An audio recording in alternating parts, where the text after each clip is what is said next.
Bismillahirrahmanirrahim. Assalamualaikum warahmatullahi wabarakatuh. Selamat datang kembali dalam mata pelajaran Pendidikan Lingkungan Hidup SMP Muhammadiyah 6 Kota Bandung untuk kelas 8 semester genap. Baik, anak-anakku, kita lanjutkan subbab materi yang akan kita bahas. Kita akan masuk bab yang baru, yaitu bab yang kedua, dengan judul dampak perkembangan teknologi terhadap lingkungan. Di sini nanti standar kompetensi yang akan diharapkan anak-anakku dapat mengembangkan fungsi teknologi dalam pengelolaan lingkungan hidup, dan kompetensi dasarnya mengidentifikasi dampak perkembangan teknologi terhadap lingkungan dan berperan aktif dalam mengantisipasi dampak negatif terhadap lingkungan dari pengguna teknologi. Tujuan pembelajaran: mengidentifikasi dampak perkembangan teknologi terhadap lingkungan dan berperan aktif dalam mengantisipasi dampak negatif terhadap lingkungan dari pengguna teknologi. Dan ini adalah konsep dasarnya, di mana konsep dasarnya anak-anakku bisa mengkaji kajian mengenai dampak lingkungan atau disingkat dengan AMDAL, dan juga ada pencemaran dan kerusakan lingkungan dalam kehidupan sehari-hari, dan yang ketiga adalah pemanasan global. Ya, dengan keywordnya adalah perkembangan teknologi, dampak teknologi, AMDAL, dan pemanasan global. Baik, sebelum lanjut, Bapak akan jelaskan dulu. Di sini kita akan coba memahami tentang dampak dari perkembangan teknologi. Maksudnya adalah supaya terbayang gampangnya, ketika kita punya teknologi, anggap sajalah teknologinya adalah kendaraan bermotor atau kendaraan mobil. Dengan kemajuan teknologi ini, sehingga jarak yang akan dituju bisa lebih cepat. Tetapi dengan teknologi ini ada dampaknya. Salah satunya ada polutan, karena kendaraan atau mobil bermotor itu selalu akan mengeluarkan polusi udara karena dari hasil pembakaran bahan bakar minyak, yang dimana bahan bakar itu akan berubah secara kimia menjadi karbon dioksida, dan itu berbahaya dan racun kalau diserap oleh manusia ataupun tumbuh-tumbuhan. Nah, itu gambaran singkatnya. Nah, jadi di sini ketika lihat peta konsep, kalian harus bisa mengkaji, terus bisa juga menganalisa, dan juga bisa memahami apa itu tentang pemanasan global. Contohnya, kenapa terjadi perubahan suhu di permukaan bumi kita ini. Baik, kita lanjut. Kita masuk dulu di sini persepsi adanya perkembangan teknologi membawa dampak pada lingkungan baik positif maupun negatif, ya. Jadi teknologi itu punya dampak positif dan negatif. Seperti tadi mobil dan motor, dampak positifnya jarak yang jauh bisa ditempuh dengan waktu yang lebih singkat. Negatifnya terjadinya pencemaran polusi udara. Makanya di sini akan ada batas mutu, batas pembakaran yang diizinkan, standarisasinya, ya. Nah, baik, kita lanjut. Kajian mengenai dampak lingkungan. Dampak adalah perubahan akibat kegiatan hidup manusia. Masalah lingkungan sepenuhnya bergantung pada perilaku budaya manusia, ya. Dampak negatif timbul karena masyarakat kurang mampu secara tepat menyesuaikan diri dengan perubahan dan perkembangan zaman. Nah, jadi dampak ini yang perlu dipahami. Sebuah dampak karena ada akibat, ada sebab, ada akibat. Tidak ada api kalau tidak asap. Begitupun juga ketika ini yang harus dipahami, sehingga dampak ini bisa positif atau bisa negatif. Jadi dampak ini memiliki dua kondisi, positif atau negatif. Dampak itu bisa diatur dan bisa memberikan hal yang berguna bagi manusia, maka itu disebut dampak positif. Adapun juga ada sesuatu timbul masyarakat kurang mampu mengontrolnya, maka itu disebut dampak negatif yang seperti dijelaskan dalam tulisan paragraf pertama. Paragraf berikutnya, AMDAL. AMDAL merupakan kajian mengenai dampak besar dan penting suatu usaha dan atau kegiatan yang direncanakan pada lingkungan hidup yang diperlukan bagi proses pengambilan keputusan tentang penyelenggaraan usaha atau kegiatan. Nah, ini yang dimaksud oleh Bapak AMDAL itu adalah batas mutu yang dimana dikenakan bagi pada pelaku usaha. Maka kalau kalian nanti ingin punya pabrik, maka selain perizinan yang lain tentang pendirian perusahaan, pendirian lokasi, salah satunya perizinan AMDAL. Karena harus dipahami dulu limbah apa yang akan diproduksi.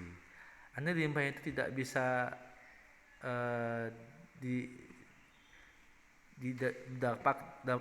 dapat mendapatkan keburukan bagi manusia, maka tentunya tidak akan keluar izinnya.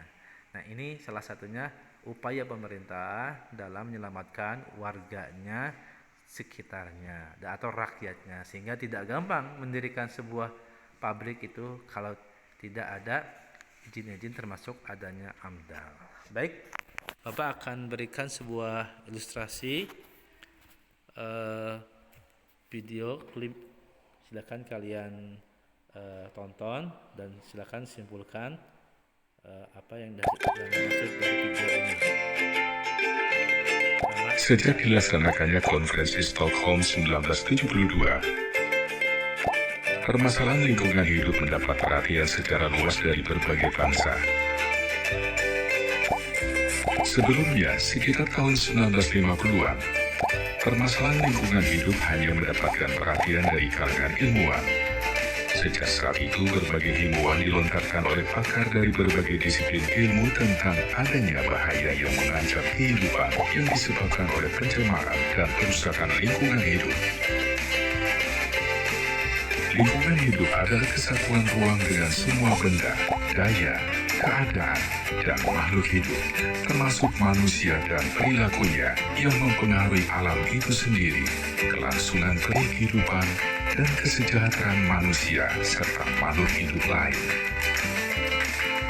Merosotnya kualitas lingkungan yang disertai dengan semakin menipisnya persediaan sumber daya alam serta timbulnya berbagai permasalahan lingkungan telah menyadarkan manusia betapa pentingnya dukungan lingkungan dan peran sumber daya alam terhadap kehidupan di alam semesta.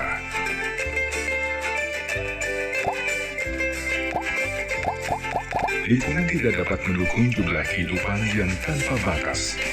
Apabila bumi ini sudah tidak mampu lagi menjaga ledakan jumlah manusia beserta aktivitasnya, maka manusia akan mengalami berbagai kesulitan. Pertumbuhan jumlah penduduk bumi mutlak harus dikendalikan, dan aktivitas manusianya pun harus memperhatikan kelestarian lingkungan. Kelestarian lingkungan hidup mempunyai arti bahwa lingkungan hidup harus dipertahankan sebagaimana keadaannya, sedangkan lingkungan hidup itu justru dimanfaatkan dalam kerangka pembangunan.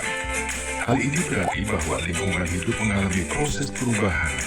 Dalam proses perubahan ini perlu dijaga agar lingkungan hidup tetap mampu menunjang kehidupan yang normal. Pembangunan telah membawa kemajuan yang besar bagi kesejahteraan rakyat. Di balik itu telah terjadi pula perubahan lingkungan. Pembangunan yang membawa perubahan pesat ini tentu saja menimbulkan perubahan yang melahirkan dampak negatif.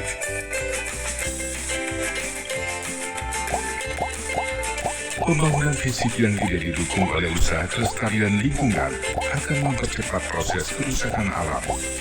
Kerusakan alam tersebut sebagian besar diakibatkan oleh kegiatan dan perilaku manusia itu sendiri yang tidak berwawasan lingkungan. Untuk itu, perlu diupayakan suatu bentuk pembangunan berkelanjutan dan berwawasan lingkungan. Makin banyak teknologi, makin besar pula kemampuan manusia untuk merubah lingkungan. Pengaruh perubahan lingkungan akibat suatu kegiatan pembangunan terhadap masyarakat. Ada yang memberikan keuntungan pada kehidupan sosial ekonomi, tetapi ada pula yang menimbulkan kerugian terhadap kesejahteraan rakyat sehingga menambah beban masyarakat dan mengurangi manfaat dari pembangunan itu. Dengan menjamurnya perumahan-perumahan yang berdiri di atas lahan pertanian yang masih produktif, mengakibatkan sempitnya areal-areal pertanian, sehingga petani tergerak untuk membuka atau menggarap lahan marginal seperti tanah di tepi sungai, di bukit, dan di gunung, serta pembukaan lahan baru di kawasan hutan lindung yang dapat berakibat terjadinya erosi tanah sampai pada tingkat yang mengkhawatirkan.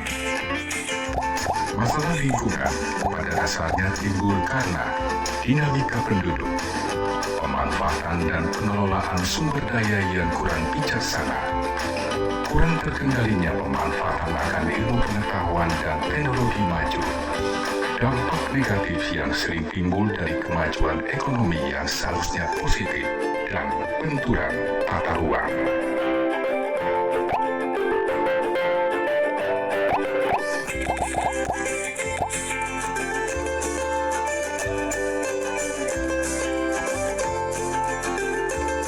Untuk mengurangi dampak negatif, maka pembangunan harus menggunakan prinsip berwawasan lingkungan dan berkelanjutan.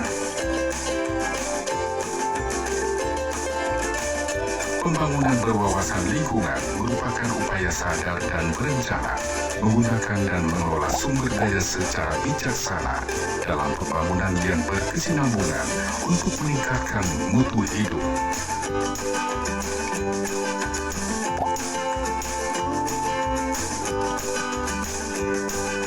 Sedangkan pembangunan berkelanjutan, sustainable development, yaitu pembangunan yang memenuhi kebutuhan sekarang tanpa mengurangi kemampuan generasi-generasi mendatang untuk memenuhi kebutuhan sendiri.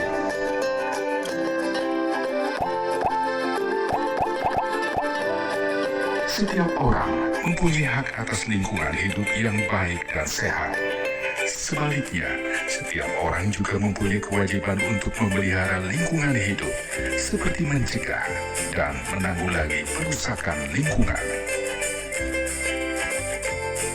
Salah satu kunci pembangunan berwawasan lingkungan yaitu AMDAL.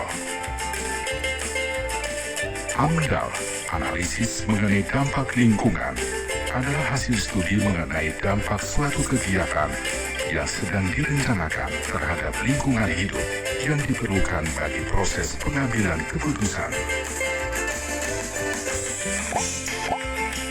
AMDAL mempunyai maksud sebagai alat untuk merencanakan tindakan preventif terhadap kerusakan lingkungan yang mungkin akan ditimbulkan oleh suatu aktivitas pembangunan yang sedang direncanakan.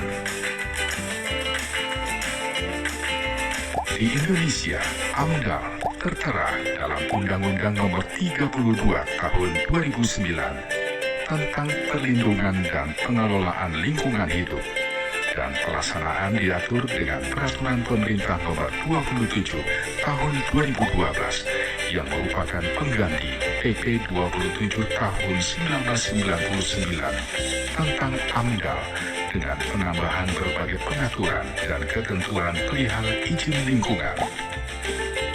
Dengan demikian, AMDAL merupakan sarana teknis yang dipergunakan untuk memperkirakan dampak negatif dan positif yang akan ditimbulkan oleh suatu kegiatan yang direncanakan terhadap lingkungan hidup. Dengan dukungan kemampuan lingkungan yang terjaga dan terbina keserasian dan keseimbangannya, maka pelaksanaan pembangunan dan hasil-hasil pembangunan dapat dilaksanakan dan dinikmati secara berkesinambungan dari generasi ke generasi. Ya, itu adalah salah satu wawasan AMDAL. Baik, materinya dicukupkan sekian. Kita tutup dengan mengucapkan hamdalah, nasrun minallah wa abdun qarib wa basyiril mu'minin. Jangan lupa tugasnya kalian buat PN tentang AMDAL ini dan masukkan ke Google Classroom di materinya. Assalamualaikum warahmatullahi wabarakatuh.